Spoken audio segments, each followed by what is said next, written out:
Introduction. In the 4th century BCE, India witnessed the rise of its first great empire, the Mauryan Empire.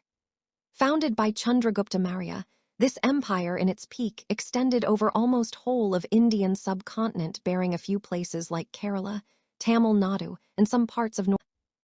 Guided by brilliant minds like Chanakya and later transformed by Emperor Ashoka, the Mauryan period is significant for its administrative system, economy, art, architecture, and foreign relations. Siechandirajupatiye, Maurya, 321 BCE, 298 BCE. The Maurya dynasty was founded by Chandragupta Maurya. His origins are not clear. Greek sources mention him to be from non-warrior lineage. Brahmanical sources also says that he was a student of Kautilya born to a Sudra woman. However, the Buddhist sources says that he was a Kshatriya. Chandragupta is mentioned as CENTRALIZED in Greek accounts. Alexander had abounded his India's conquest in 324 BCE, and within a year, Chandragupta had defeated some of the Greeks-ruled cities in the northwestern part of country, used to provide strategies, while Chandragupta used to execute them. They had raised a mercenary army of their own. They then moved eastward towards Magadha. Magadha at that time was under Dana Nanda's control, who was highly unpopular among people. After a series of battle, Chandragupta and laid the foundation of Mauryan Empire in 321 BCE. Seleucus I Nicator, a general of Alexander who ruled over the Ar of west of Indus, and Chandragupta entered into a treaty after a series of battle. According to the treaty signed in 305 BCE, Chandragupta got territories of Baluchistan, eastern Afghanistan and the region 2 west of Indus, and also got married to Seleucus' daughter. In return, Seleucus got 500 elephants, and he also placed Megasthenes as Greek ambassador in Chandragupta's court. Chandragupta thus built up a vast empire that included not only Bihar and substantial parts of Orissa and Bengal, but also western and northwestern India, and the Deccan. The spread of Jainism in Karnataka is attributed to Chandragupta Maurya. The emperor became a Jaina, gave up his throne in favor of his son Bindusara, and spent the life in Karnataka as a Jaina ascetic. He also performed Salikana, also known as Santhara, which means death by fasting. His teacher was Bhadrabahu. Bindusara, 298 BCE, 273 BCE. Chandragupta Maurya was succeeded by Bindusara, important for its continuing links with the Greeks. Bindusara's life is not documented well as the lives of these two emperors, Chandragupta Maurya and Ashoka. He was known as Amitraghata or Amitrochates in Greek sources. Damachus was a Greek ambassador at his court. He had appointed his son Ashoka as the governor of Ujjain. Bindusara consolidated the empire created by his father. Siechanakya, teacher of Chandragupta Maurya, who later became his chief minister. He was also a minister in Bindusara's court. Brahmin by birth, he was a teacher and scholar at Taxila. His other names are Vishnu Gupta and Kautilya. He is also known as Indian Machiavelli. He is credited to be the master strategist behind the fall of Nanda Empire and the rise of Mauryan Empire. He wrote Arthashastra, which is a treatise on and military. The Arthashastra covers various aspects of governance, including political strategy, diplomacy, law enforcement, taxation, economics, and military affairs. Arthashastra was rediscovered by R. Sham Sastry in 1905, after it had disappeared in 12th century. ASHOKA, 268 BCE, 232 BCE. Son of Bindusara. His other names are Devanampiya and Piyadasi. He is considered to be one of India's greatest emperor. After the death of Bindusara in 273 BCE, there was a 4-year succession conflict. Ashoka was not the eldest son of Bindusara. Bindusara wanted his eldest son Suzama to be next king, but Ashoka was trained in military and weapons and had shown great administrator skills as governor of Ujjain. So after Bindusara's death, Ashoka emerged victorious in the War of Succession and claimed the throne. Buddhist sources says that Ashoka killed his 99 brother for the claim of throne, thus earning the title Shando Ashoka, Cruel Ashoka. At its peak, Ashokan Empire stretched from Afghanistan in the west to Bangladesh in the east. It covered almost the whole of Indian subcontinent, except present-day Kerala and Tamil Nadu and modern-day Sri Lanka. He had his capital at Pataliputra and provincial capital at Taxila and Ujjain. Ashoka against Kalinga, present-day Orissa. The battle with Kalinga was personally led by Ashoka, and he was able to vanquish Kalinga. Whole cities were destroyed, and more than 100,000 people were killed. The numbers may be exaggerated. Ashoka's 13th war edict describes the war vividly. Ashoka was so horrified when he saw the bloodshed and violence in the war that he decided not to fight any more wars. He converted to Buddhism under Moggaliputta Tissa, who also became his mentor. He even conducted the Third Buddhist Council at Pataliputra in 250 BCE. ASHOKA'S state policy. ASHOKA'S state policy.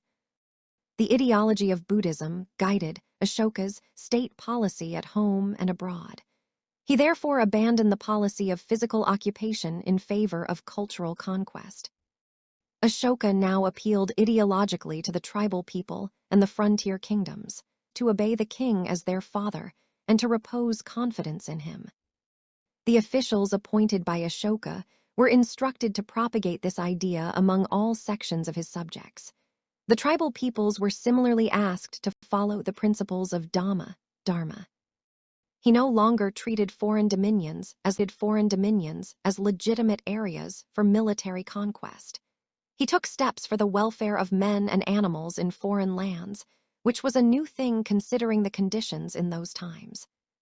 He sent missionaries for the propagation of Buddhism to Sri Lanka and Central Asia, and there is inscriptional evidence to Central Asia, and there is inscriptional evidence to support Ashoka's initiatives to propagate Buddhism in Sri Lanka. ASHOKA'S Dhamma. Ashoka's Dhamma did not involve worship of God or performance of a sacrifice. He felt that just like a father tries to teach his children, he had a duty to instructiveness or religious or social order. It was inspired by Buddhist Upasaka Dhamma, but not a copy of it. It is more about social and intellectual codes of ethics, influencing many aspects of social life. Ashoka's Dhamma is about conformity to social ethics. It is primarily ethics. It is primarily ethical behavior, recognition of the dignity of human life, and state concern for the welfare of its people. Basic traits: compassion, daya, charity, dana, truthfulness, purity, and gentleness. Ashoka appointed Dhamma Mahamatras to propagate Dhamma among, including women, and appointed Rajukas for the administration of justice in his empire. Ashoka disapproved of rituals, especially those observed by women. He also forbade killing certain birds and animals, prohibited the slaughter of animals in the royal kitchen, and forbade the slaughter of animals in the royal kitchen, and forbade the slaughter of animals in sacrifices. The broad objective of Ashoka's Dhamma policy was to preserve the social order. He ordained that people should obey their parents, pay respect to the Brahmanas and Buddhist monks, and show mercy to slaves and servants. The history of Ashoka is reconstructed on the basis of his inscription. 39 in numbers, they are classified into major rock edicts, minor rock edicts, separate rock edicts, major pillar edicts, and minor pillar edicts. Ashokan inscriptions have been in India, Nepal, composed in the Prakrit language, and written in Brahmi script in the greater part of the subcontinent.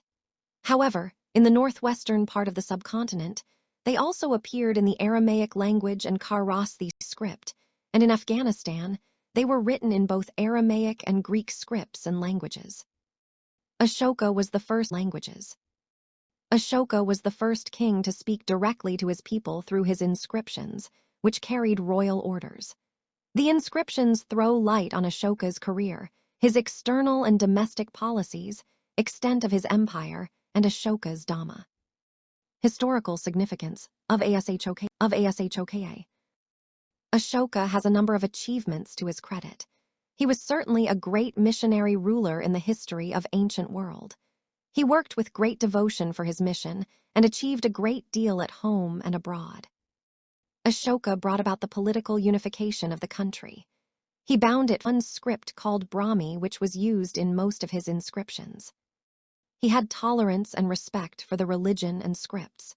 His inscriptions appear not only in different types of Indian languages like Prakrit, but also in Greek and particularly in Aramaic, which was a Semitic language of ancient Syria.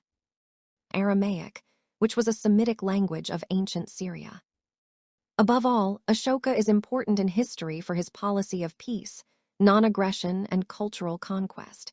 He consistently adhered to his policy. Though he possessed sufficient resources and maintained a huge army, he did not wage any war after King. However, Ashoka's policy did not have any lasting impact on his vassals and viceroys, who started to declare themselves independent in their respective areas after the kings exist in 232 BCE. Mauryan administration. The Mauryas organized a very elaborate system of administration. This is known from the account of Megasthenes and the Arthashastra of Kautilya. According to Megasthenes, the king was assisted by a council of ministers. The empire was divided into a number of provinces, and each was placed under a prince who was a part of royal dynasty. The and arrangements were made for both urban and rural administration. Megasthenes states that numerous cities existed in India, but he considered Pataliputra to be most important. According to him, Pataliputra was bounded by a deep ditch and a wooden wall crowned with 570 towers and 64 gates. According to him, Pataliputra was 9.33 miles long and 1.75 miles broad, the size which tallies with Patna even today. Kautilya devotes a full chapter to the rules of the Nagarak, i.e., city superintendent. His chief duty was the maintenance of law and order. Megasthenes also refers to the administration of Pataliputra, the capital of the Mauryas. The city was administered by 6 committees, each of which consisted of 5 members. These committees were entrusted with sanitation, care of foreigners, registration measures, and similar other functions. Kautilya enumerated 7 prakritis or essential organs of the state. They are as follows: Swami, the ruler Amitya, the minister Janapada, the population Durga, the fortified capital, Kosha, the treasury, Danda, the army, Mitra, ally and friend. Amityas were high officials, counselors, and executive heads of departments ministers. The Mantri Parishad. The king was assisted by the Mantri Parishad, whose members included the Yuvaraja, the crown prince, the Purohita, the chief priest, the Senapati, the commander-in-chief, the chief priest, the Senapati, the commander-in-chief, a few other ministers. There were bodies of Nikayas, trained officials, who looked after the ordinary affairs of the realm. Other important officials were Mahamatas and Adhyakshas. The Adhyakshas, or superintendents, were high-ranking officials and some military duties. The Mahamatas were high-ranking officials. The magistrates who looked after towns and cities were called Nagaradiaksha, and those looking after the military were called Baladiakshas. Samnidhatri, treasurer, was in charge of the royal stores, and Akshapatala held the responsibility of records commodit office, and Dovarika was the chief of the palace attendants. The administrative mechanism was backed by an elaborate system of espionage. Various types of spies collected intelligence about foreign enemies and kept an eye on numerous officers. As per a Greek writer Justin, the most striking feature of Chandragupta Maurya's admin was the maintenance of a huge army. Chandragupta maintained 600,000 foot soldiers, 30,000 cavalrymen, and 9,000 elephants. The Mauryas also maintained a navy. The Mauryas also maintained a navy. The Mauryas' military strength was almost 3 times that of the Nandas, and this was apparently because of a much larger empire and thus far greater resources.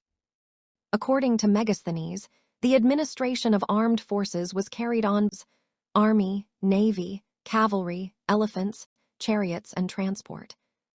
Mauryan economy. The state controlled almost all the economic activities in the realm. The state brought new land under cultivation with the aid of cultivators and Sudra laborers.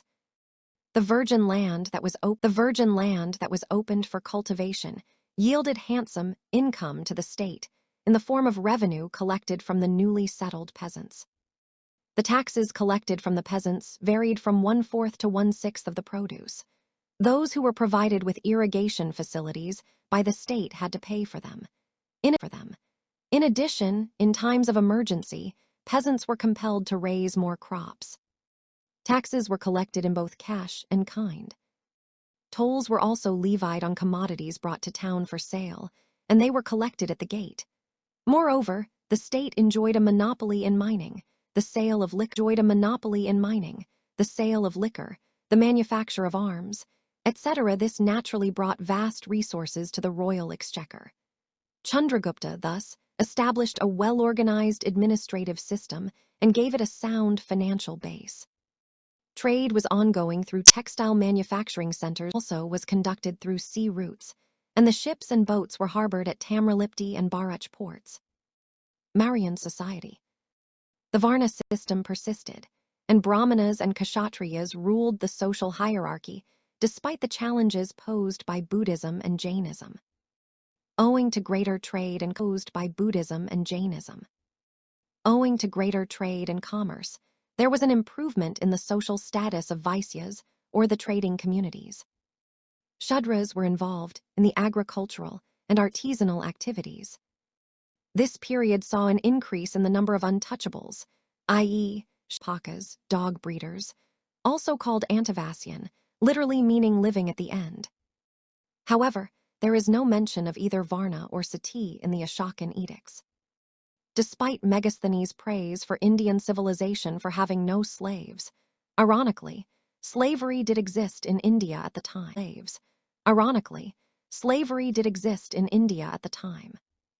The reference to dasas, the slaves, in Ashokan inscriptions also bears testimony to the existence of the institution of slavery in Mauryan India. Kautilya lists various rules and penalties if rules are violated, sold, or mortgaged without maternity leave being provided. Slaves are of 4 kinds: born in the house, inherited, bought or obtained in some other way, captured, received as a present, etc.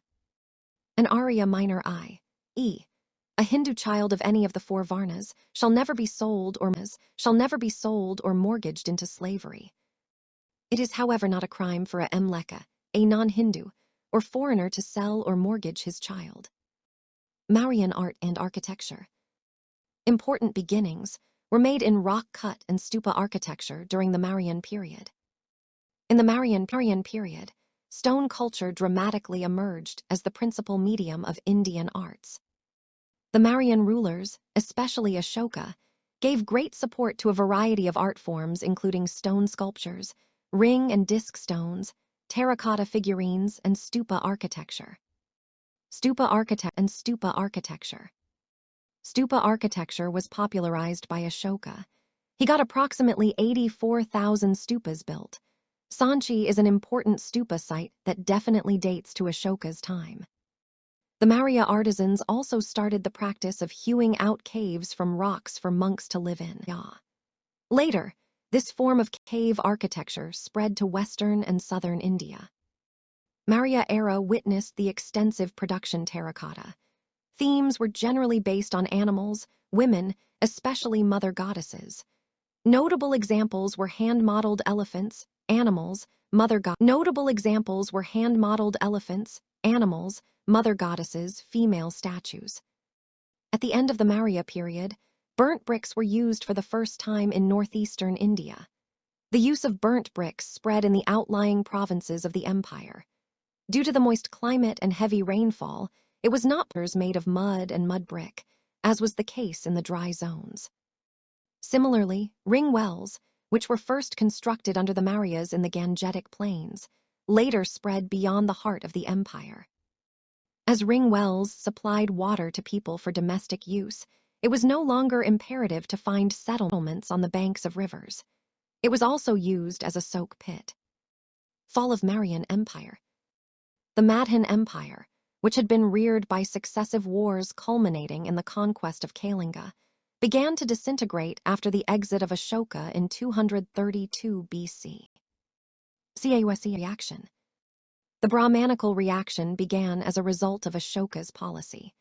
All his preachings and principles were in sharp contradiction of Brahmanism. He issued his edicts in Prakrit and not in Sanskrit. He prohibited the killing of birds and animals and denied superfluous rituals performed by women.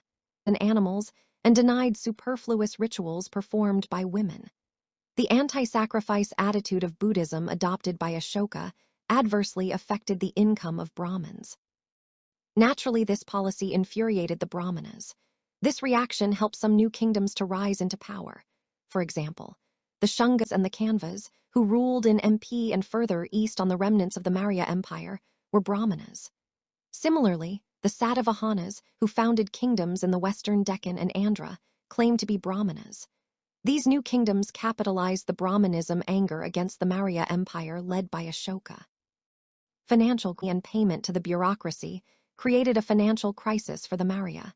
Despite the range of taxes imposed on the people, it was difficult to maintain this huge superstructure of bureaucracy and defense mechanism. In addition, Ashoka made large donations to the Buddhist monks, which took a heavy toll on the royal treasury. Oppressive rule. The oppressive rule in the province was an important cause of the breakup of the empire. In the reign of Bindusara, the citizens of Taxila bitterly complained about the misrule of wicked bureaucrats, Dushta-Madhyas. Their grievance was redressed by the appointment of Ashoka, but when Ashoka became emperor, a similar complaint was made by the same city. Ashoka was much concerned about oppression in the province, and therefore asked the Mahamatras not to tyrannize the townsmen without due cause. For this purpose, he introduced the rotation of officers in Tota and Taxila. All this, however, failed to stop oppression in the outlying provinces, and after their retirement, Taxila took the earliest opportunity to throw the imperial commitment. Neglect of the security concerns, EMANATING, from the northwest frontier. Since Ashoka was primarily preoccupied with missionary activities at home and abroad, he was unable to pay attention to safeguarding the passes through the northwestern frontier.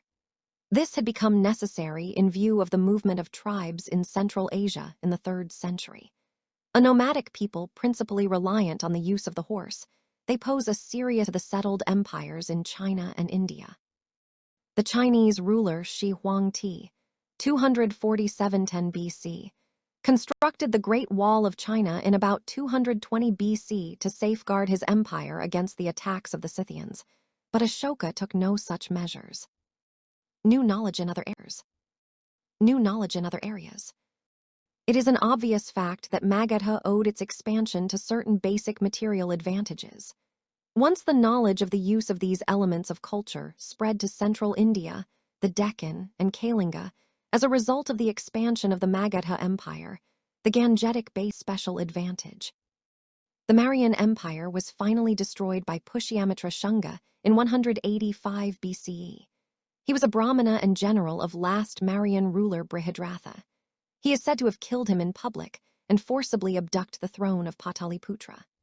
The Shungas ruled in Pataliputra and central India and performed several sacrifices to mark the revival of Brahmanical way of life and are said to have persecuted Buddhists. They were succeeded by Kanvas.